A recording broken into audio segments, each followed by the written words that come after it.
Ciao a tutti e bentornati sul mio canale. Hello there everyone, welcome to another Italian pronunciation video, this time for the aria miei sospiri from the 26th Italian aria book by John Glenn Payton. We will explore various tools to help you be more confident in your sung Italian while also discussing proper open and closed vowels and other non-phonetic things such as phrasal doubling and assimilation. Before we do that, please direct your attention to the description of this video below. You'll see a link to my Patreon page. Please head over to patreon.com/johnmario in order to support my work. This is one of the many things I do for a living, so if you do like these videos and I have saved you time or money in your preparation, please consider becoming a patron at whatever level you feel comfortable today. Also, in the description box, you'll see links to my various websites, my Facebook fan page. Please give me a visit and a like if you have a chance. Also, there's a link to the pronunciation dictionary on the RAI site. You may follow the link below or type into a search engine RAIDOP. It'll take you to the site. At this site, you can type in any word and there'll be a playback button. You can hear the word pronounced back to you by a native Italian speaker. Also, there are complete lines of text, and it demonstrates what I call non-phonetic Italian, such as phrasal doubling and assimilation. If you are new to phrasal doubling and assimilation and you watch a few of my videos, you should have a very firm grasp of what I'm talking about.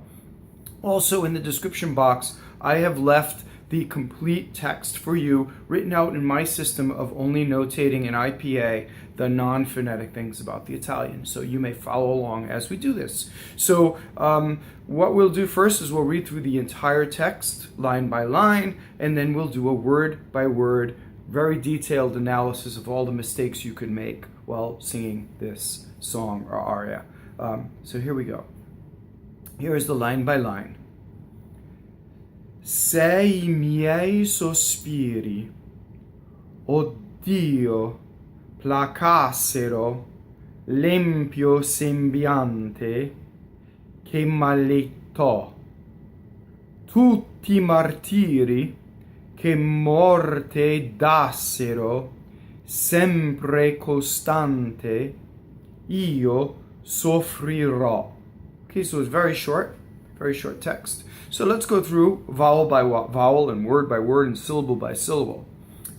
So the first thing you have is SE, and that's se, right? So E in Italian is a non-phonetic vowel, so it can be pronounced two different ways. And in this case, it happens to be A, like hey is for horses, or I say, right? Now, the difference between Italian and English, the vowels are pure in Italian, you've heard that.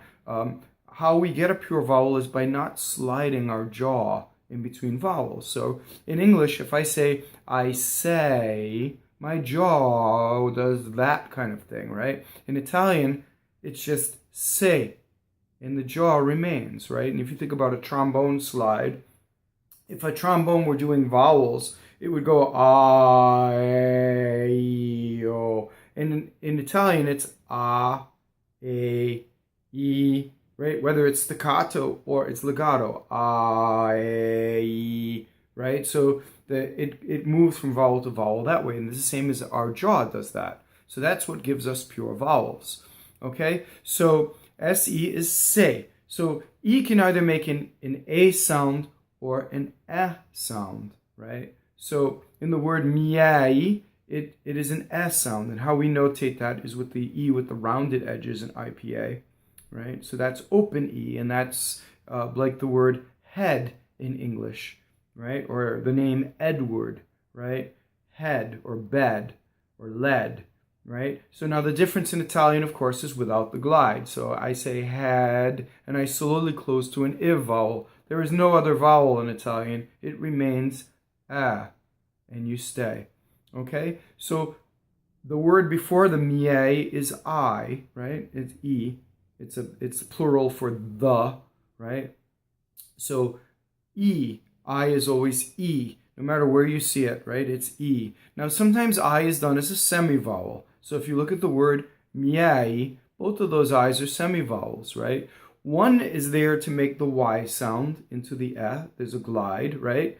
And the next one is just a grace note semivowel. right? And the accent of the word is the eh. So if I did it in slow motion, it's miɛi. And you see the e, both e's are different in that word, right? They're both e, but one is so quick, it just makes a y, and the other one is just a grace note. Miɛi. Notice how it goes all around in my mouth also, okay? So let's go on. You have sospiri, right? So you have a closed O, sospiri. Now, when we speak and we have an S in the middle of a word, we can put the S on the first syllable, sospiri. When you sing, you have to make sure that the distribution is more careful, right? So, sospiri. I'm making sure that the spi is completely on the next note, not on the first note. I'll demonstrate. Here's wrong. Sospiri. Here's the right way. Sospiri. So what's the difference? The first syllable had two S's, right? I can't phonate. So when you're singing and you're singing kind of slower than speech, you don't want that S to be hissing on the first note. So, sospiri. You can also practice so, stop, spiri. Sospiri. Okay, so notice that the RI is just a flipped R. It's not a rolled R, and it's not an American R. An American R goes like that and choose, right? So if I would do an American R, sospiri, right? That's completely wrong. It's also wrong to go sospiri and r and roll in this case. The reason is that R surrounded by vowels is just a single tick, right? So sospiri, and it's just ri. It's with the tip of my tongue, almost like a D, right? But not quite, right? Sospiri. Okay, going on. The interjection O is a strong monosyllable, right? So it will cause the D of dio to double, okay? So odio, right? Now this is said both ways. It's either said as odio, if you're not that excited, or if you're very full of emotion, then you do a double D. Dio. So how do we do a double D? Do we actually do two Ds? No, we go up to the D, and then we don't say it. Dio. And you see, closed O, going up, stop, don't say the D, then say one D. It's the space that makes the expression, right? Not the force of the consonant. Dio. No, see, it's not the force of the consonant. Dio. It's the space. Okay, so now let's talk about the difference between dental consonants like D's and T's in English versus Italian, right? So if you say da in English, there's actual air going through and it's very unvoiced, right? Da, even though it's a voiced consonant technically. Also, ta, right? There's lots of air in an American T and a D. Italian is more voiced. Da. You see? Da. And then T is almost like da, ta, ta. Right? So finding that point of where it becomes T, and it's very much like D, but not too unvoiced. And you can practice doing the different degrees of how unvoiced the T becomes. Start from D, da, ta, ta. Right? And as you're going up, you're getting more unvoiced. So you want the one that's very close to being voiced, but is still recognized by your audience as a T instead of a D. Going on. Placassero. Right? So placassero. The accent is on the antepenultimate syllable. So the normal stress in an Italian word is on the second to last, the penultimate syllable, right? This is a third person thing, so placassero. See, so it's on the ka. Okay? So you have two ahs that cannot be neutralized. Ah, ah. Right? We will tend to do in English pl instead of ah. So you have to make sure that you don't collapse these ahs, and they're all exactly the same. Another way, because you have 4 vowels in this word, is just practice the vowels and keep your vowels pure. And first separate a, e, o. Compare the two ahs to one another. Are they exactly the same? Ah, e, o. Okay, so now connect, right? So when we connect, it's going to sound like one ah, but we just think about another ah. Ah, e, o. Now, when you put the consonants in, it feels exactly the same amount, right? The same amount of generosity. Placassero. Does that make sense? Notice the flipped R again, because the R is in between two vowels. Going on. Limpio. So now we have a double M that's not written. Why is that? Well, the M, if a consonant follows it, the M will double. What I mean by double M versus single M is that a double M will have phonation, right? You'll actually have the pitch you're singing coming through that M. Limpio, right? Now, I slowed that down to crawl just to show you that if you go your vocal cords are engaged. That's that M in this word. Limpio. Notice that the E is stressed and it's a closed E. It's not an open E. Limpio. Notice that the I in this word is a semivowel. It's just there to make a Y again. Pio. Okay? So now, with this semivowel, let's talk about the position, right? So I said it's a Y, but is it from the English position or is it from the Italian position? Do they differ? Well, they do, right? So if an American would say the word yellow, yellow, yellow, it's back there and it's down, and the L's are kind of dull. An Italian would say yellow, right? From an E position, yellow. So if you did the word yellow with an Italian accent, now you know how the position of the pio is from an E position, not a Y position. So you don't want to say empio down, you want to say empio from an E position. Now that E is a silent semivowel, right? It's not empio, right? It's just a Y. Empio. Okay, so I hope that helps you. Going on. Sembiante. So we're going to talk about this is a word that does the normal stress on the penultimate syllable, right? So the ah is your accent in the word, okay? So one of the rules for, I'm often asked what the rules are for closed E and closed O. Well, there are no rules except for on the unstressed portions of the word, they're all closed, right? So you only have to look up the stressed vowel. So the E's in the word sembiante are both closed because they're not on the stress. The only stressed vowel is the ah. Does that make sense? So if we're looking back on the words we've already done, sometimes a word is on a stress and it's closed. Empio, you see, closed on the stress. Other times it's on a stress and it's open. Miei, right? There's no way of knowing other than to memorize, right? So there's no rhyme or reason to this. So all the stressed vowels you have to look up. All of the unstressed, you know, are closed. So there's your rule. Okay, so we're still on the word sembiante. Notice we have a Y semivowel for the E, right? For the I vowel. So biante. Notice that the N doubles into going into the T, just as we had done with the M in the word empio.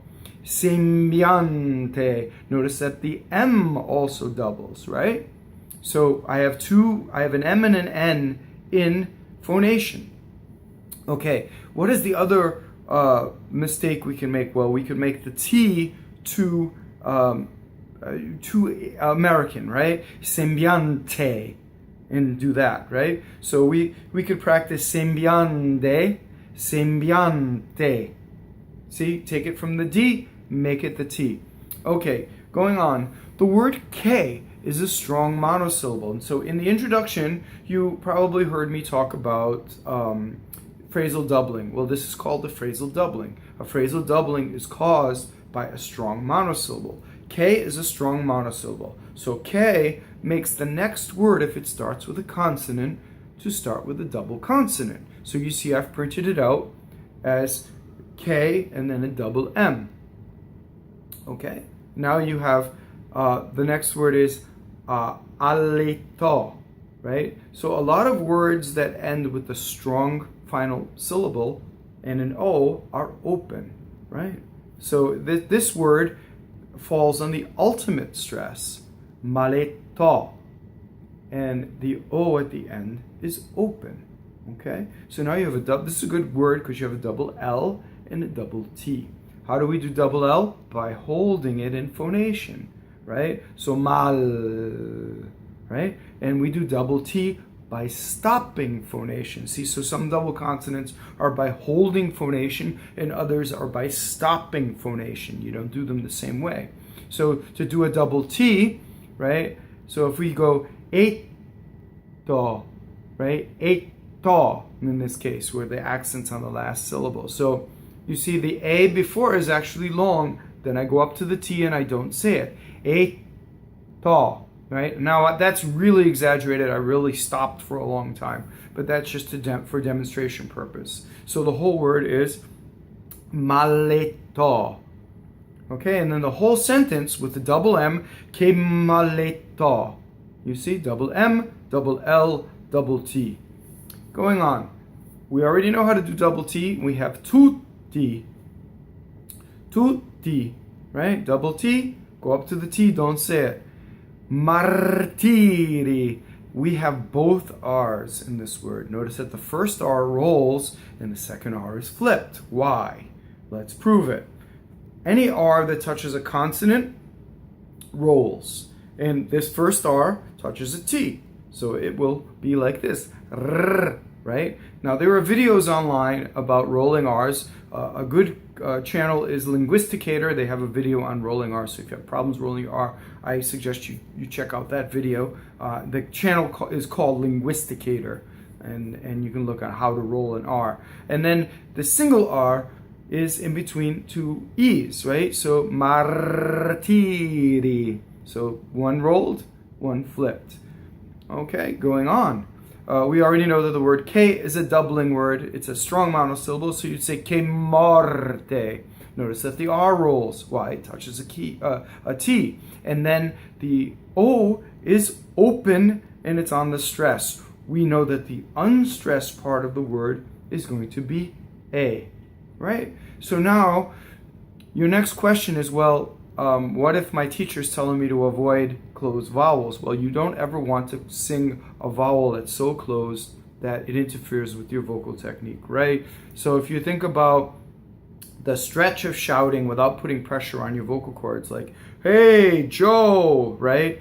Those are your closed vowels. You actually open them to sing, but in no way do they sound like a and aw. They have to sound like a and o to the audience, right? So you find that balance and you work that within your good vocal technique.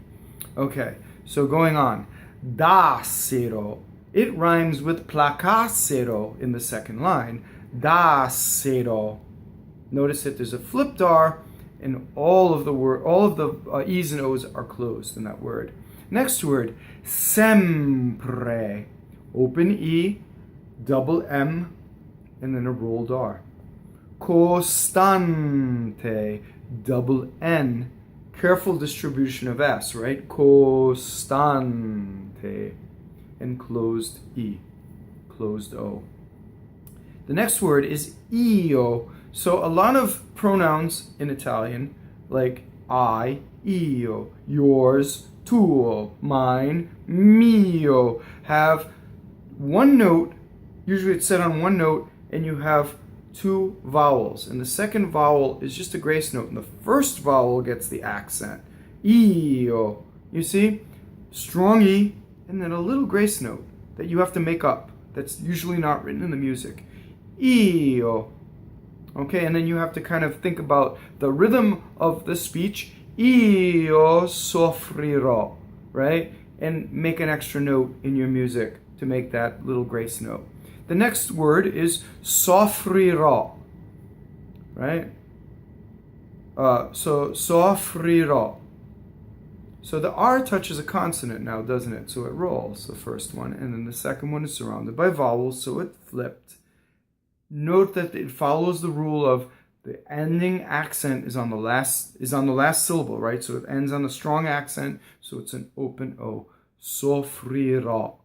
Okay, so now we've done the whole word by word. So let's read it through one more time to finish up. And this time we'll read it with more of a flow than we did the first time.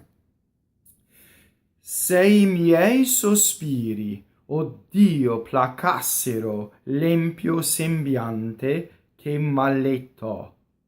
Tutti martiri che mmɔrte dassero, sempre costante, io soffrirò.